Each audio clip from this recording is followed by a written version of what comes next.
সাদা করে দেবো, রুখতে পারবে?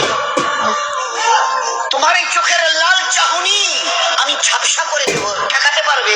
কথাগুলা কিন্তু অনেক মূল্যবান, আমরা আসলে এগুলা বুঝতে চাই না। 32টা 16 একটা একটা করে ট্রান্সফার করিয়ে দেবো, তোমার কাছে কোনো পারমিশন নেব না। ধরে রাখতে পারবে? এইভাবে আস্তিন গোটানো, মাসল ফোলানো ধরে রাখতে পারবে তো? এরকম করবে না তো?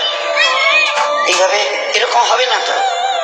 সামনে এসে একটা পান দিচ্ছে, এই হাত, চাচা এই হাতটা নিলেন, এই হাতটা কলে না রে বাবা, দেখ না চিমটি কাটাতে কিচ্ছু নেই। আসমান থেকে আওয়াজ দিচ্ছে, ও হাত তোমার কথা শুনে আমার, এ হাত তোমার কথা শুনে আমার। আমি এর পাওয়াজকে শেষ করে নিয়েছি। এই দুটো পা যদি হনন হনন করে হেঁটে চলো, খালি একটা পায়ের যদি সামান্য একটু প্যারালাইসিস করে দিই না, তো জীবনভর করে হাঁটতে হবে। বেডরুম থেকে নিয়ে বাথরুম একদম লাগালাগি, অ্যাটাচড, আমরা বলি না অ্যাটাচড। তুই বেডরুম থেকে নেমে বাথরুম কত 4-5 হাত, বেডরুমের দেয়াল আর এটাই হচ্ছে বাথরুমের দেয়াল, মাঝখানে একটা দরজা। এখান থেকে উঠে ওই ওই ঘরের রুমটা পারবে? আছে পাওয়ার?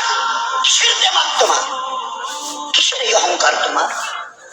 শুনুনি কোনোদিন নবীজির কাছ থেকে অহংকার, তাকাব্বুর এটা আমার চাদর, বড়াই এটা আমার চাদর, আল্লাহ বলছেন। আর আমার চাদর ধরে যে টান দেয় তার ঠিকানা কোথায়? বলেন না, সবাই কম বেশি জানে।